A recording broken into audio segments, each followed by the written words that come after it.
a bit much when all you can do is comb your eyebrows because you can't comb your hair. Lovely.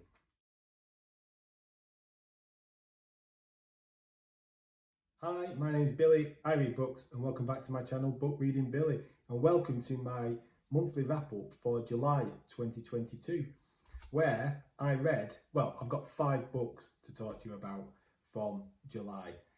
Now, before I get on to tell you what those books were and what my thoughts were on them, if you've not done so already, hit subscribe, like this video, and press the bell notification so you get notified when I upload new videos. Thanks for that, it helps me out loads. So, first book I read, this straddled the end of June and early July, and that was King's Dragon by Kate Elliott, book 1 in the Crown of Stars.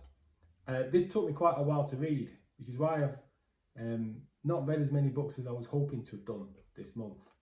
And I enjoyed this. It was a 4 out of 5 read, and at the time when I picked that up, I was wanting to dive into a big series.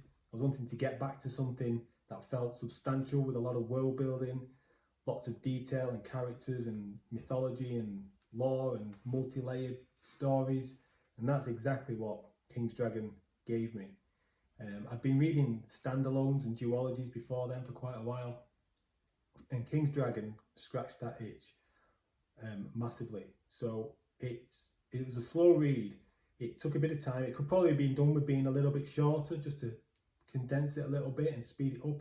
But all in all, a 4 out of 5. I'll carry on with the second book. She's there if you can see it. So yeah, that was good. I enjoyed it.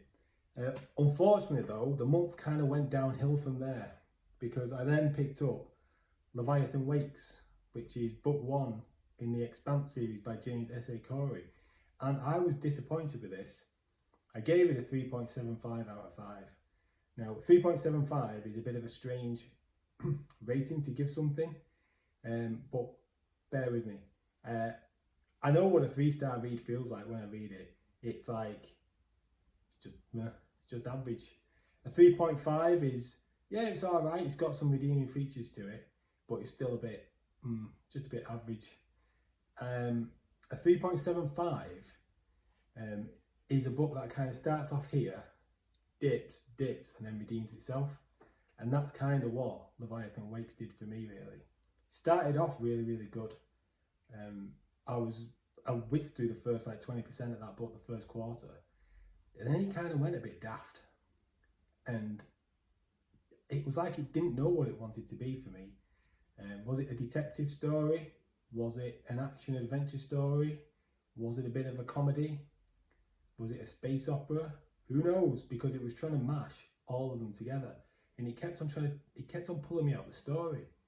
So if you've got, for example, in this, you've got like interplanetary war, and you've got like tens of thousands of people dying, say, and your characters are then start having these little quips with each other and jokes. And it's like, hang on a minute, the stakes are up here, and then you try to bring it down to here, and then you're ratcheting the stakes up, and then you're bringing it down here. And it just didn't work for me.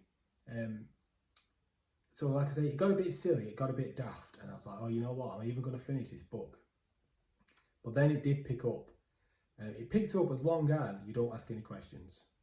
As long as you don't go, you're just going to take that person's word for this crazy course of action. You're not going to get a second opinion. You're just going to believe what they're telling you, and you're just going to go off and do it and risk everybody's lives without any prior knowledge. But this guy over here, you know, has said it, so let's go do it. As long as you don't ask questions like that and you just go with it, you'll be fine. And once I stopped doing that, my enjoyment levels improved.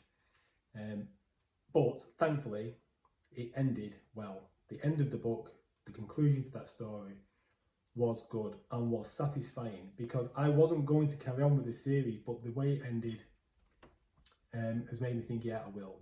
Probably not straight away, but I will do at some point. So if you've read book 2 in The Expanse, can you tell me, does it carry on with those same characters? Is it like a continuation of that story, or is it something separate? Just be interesting to know. So just as I go into it, when I do eventually pick it up, I kind of know what I'm going into, so I can set my expectations accordingly. That'd be much appreciated. Let me know in the comments below if you don't mind. So having had a bit of a disappointment with that, I was like, right, well, I'm going to go to something which I can pretty much hang my hat on and say I'm going to have a good time with this. And that was Way of the Argosy by Sebastian de Castell. He's one of my favourite authors. I've read, probably 11 books of his. Spellslinger, Great Coats, really enjoyed it. The Way of the Argosy is like the origin story of one of the characters from Spellslinger.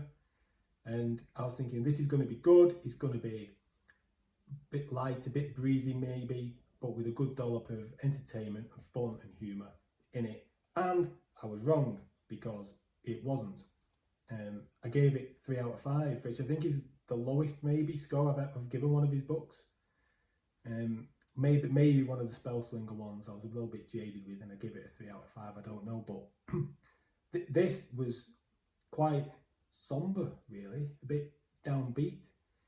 And it had, if you've read Spellslinger and you've read about the Argosy within that series, it was good to get back and have some more of that as such. But yeah, there was it was just lacking what made his books stand out. Because for me, some of his books, without the interactions between the characters, without the camaraderie and the humour and the quips and stuff like that, they would be run-of-the-mill books maybe, but that elevates it to me. So with this book, without any of that, it kind of just kept it a 3 out of 5. I was a bit cheesed off with it, to be fair. There is another book after this called The Fall of the Argosy, and judging by that name, that doesn't sound like it's going to be an upbeat book. So hopefully that book will be, and maybe this was just a bad day at the office for Mr. de Castell. I don't know. I'm not saying it's a bad book. It's not badly written. It's just maybe not what I was expecting or hoping for, really. So, as you can see, my enjoyment in books has kind of gone like that in the month of July. And I thought, right, well, I've spoke about this enough. It's been on a number of TBR videos in the past. I'm going to go for it. I'm going to go for Use of Weapons with Ian M. Banks. As you can see, I'm still reading this currently. I'm about just over halfway through. This is a book in the Culture series, and I'm struggling with it. I've got to be honest, I'm finding this hard work. It's about 380 pages, so it's not huge, and it's like wading through treacle. I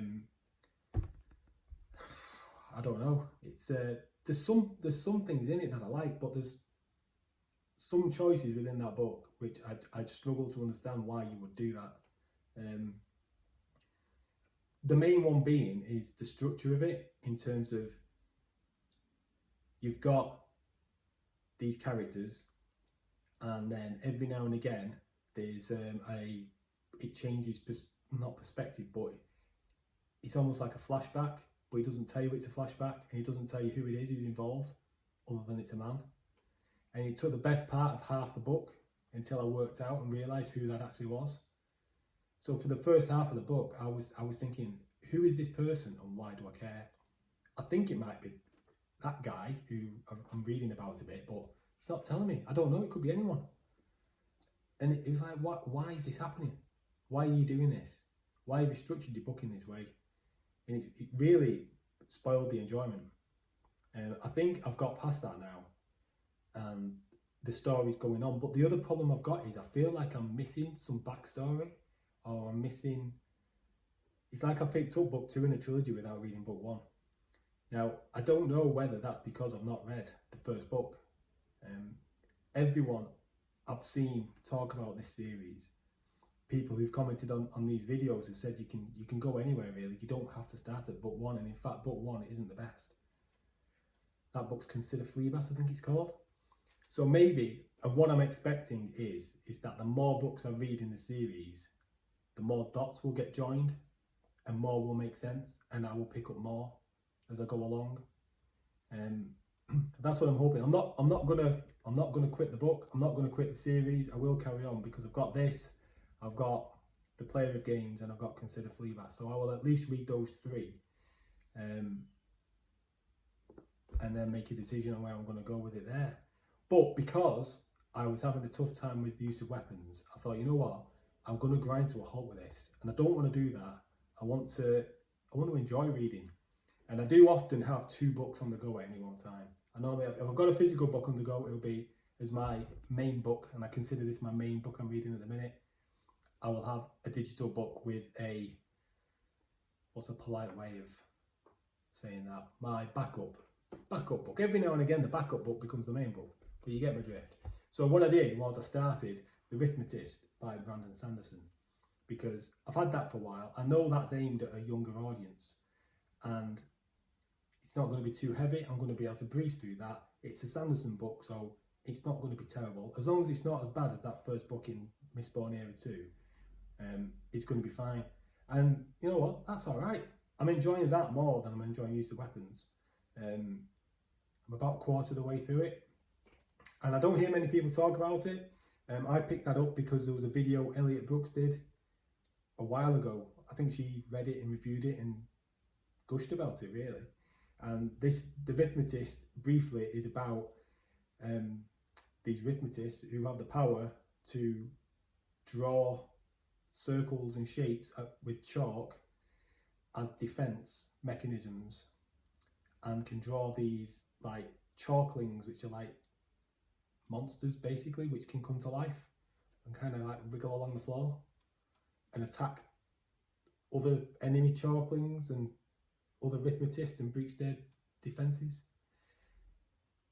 I'm about a quarter of the way through it, so that's about as much as I know at the minute, but it's different, it's interesting, it's Sanderson, so it's not bad. So yeah, that's where I'm up to at the minute. Those 2, and how long do I reckon that'll take me? That maybe take me another 3-4 days maybe to finish that. And yeah, that's where I'm up to. So it's a bit of not the best reading month really. I'm hoping August will be better. I've got a few books lined up. I'm going to be doing my August TBR/MBR video, which I'll get out to you soon. And hopefully August is going to be a better reading month than I've had in July. So sorry that was a bit of a downbeat video. It's almost about as downbeat as a Sebastian de Castell book that I just read. If you've watched these videos before, you'll no doubt come here to have your socks blown off with the humour and the wit and the upbeat personality that I am. But instead it's been a bit downbeat. It's been a bit of Way of the Argosy for you. So sorry about that, but I'll see you again in the next video. Hope you have a good few days. Take care. Bye bye.